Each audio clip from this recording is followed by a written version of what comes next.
ចូលឆ្នាំ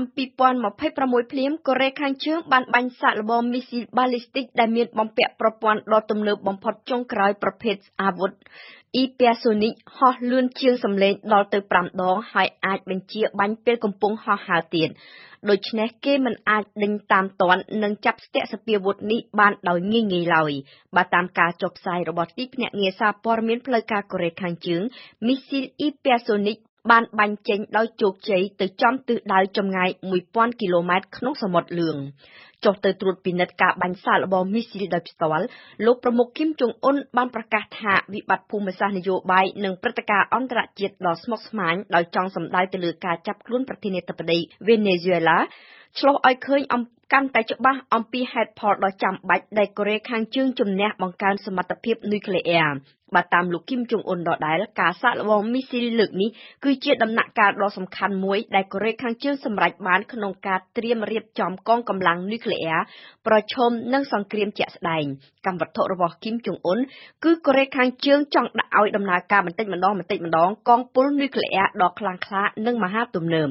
ការបាញ់សាកល្បងមីស៊ីលនេះក៏ប្រព្រឹត្តទៅតែប៉ុន្មានម៉ោងក្រោយពីប្រធានាធិបតីកូរ៉េខាងត្បូងគឺលោកលីចែមយ៉ុងបានចេញដំណើរទៅបំពេញទស្សនកិច្ចជាលើកទី1នៅប្រទេសចិនដើម្បីជួបពិភាក្សានៅថ្ងៃច័ន្ទនេះជាមួយនឹងប្រធានាធិបតីចិនលោកស៊ីជីនពីងអំពីពាណិជ្ជកម្មនិងជាពិសេសអំពីការស្ដារទំនាក់ទំនងការទូតអន្តរកូរ៉េឲ្យបានកក់ក្ដៅឡើងវិញប៉ុន្តែសម្រាប់អ្នកវិភាគកូរ៉េខាងជើងជ្រើសរើសបាញ់សាកល្បងមីស៊ីលក្រោយហេតុការណ៍អាមេរិកបើកប្រតិបត្តិការចូលចាប់ប្រធានាធិបតីវេណេស៊ុយអេឡាក៏ព្រោះតែចង់ផ្ញើសារទៅអាមេរិកថាព្យុងយ៉ាងមានសមត្ថភាពរារាំងនិងសមត្ថភាពនុយក្លេអ៊ែរមិនដូចវេណេស៊ុយអេឡាទេវត្តមានលោកគីមចុងអ៊ុននៅទីតាំងសពាវុធតាក់ទិកក៏សរឲ្យឃើញថាសមត្ថភាពវាយប្រហារនៅលើអាកាសនិងនៅលើដី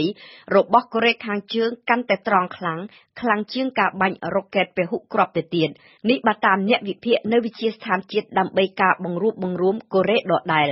ប៉ុន្មានថ្ងៃចុងក្រោយមកនេះលោកគីមចុងអ៊ុនបានបង្ហាញមុខបញ្ចេញសកម្មភាពផ្នែកយោធាច្រើនមានជាអទស្សនកិច្ចនៅការដ្ឋានសាងសង់នាវាមួយទឹកដើរដោយថាមពលនុយក្លេអ៊ែរចេញបទបញ្ជាឲ្យបង្កើនផលិតផលមីស៊ីលនិងសាងសង់រោងចក្រព្រមទាំងបានចូលរួមត្រួតពិនិត្យការបាញ់មីស៊ីលបណ្ដាច់រយៈឆ្ងាយព្រមទាំងការបង្ហោះរ៉ុកកែតពហុគ្រាប់ទៀតបើទោះបីជាអាមេរិករបស់លោកដូណាល់ត្រាំចង់បង្ខិតខ្លួនមករកព្យុងយ៉ាងក៏ដោយក៏កូរ៉េខាងជើងនៅតែបង្កើនសង្វាក់សាកល្បងនុយក្លេអ៊ែរតាំងពីបានជួបលោកដូណាល់ត្រាំនៅឆ្នាំ2019ម្ដងមកព្យុងយ៉ាងបានប្រកាសខ្លួនជាមហាអំណាចនុយក្លេអ៊ែរនិងបានពង្រឹងចំណងមិត្តភាពជាមួយរុស្ស៊ីរហូតបញ្ជូនទ័ពទៅជួយច្បាំងនៅលើសមរភូមិអ៊ុយក្រែនទៀត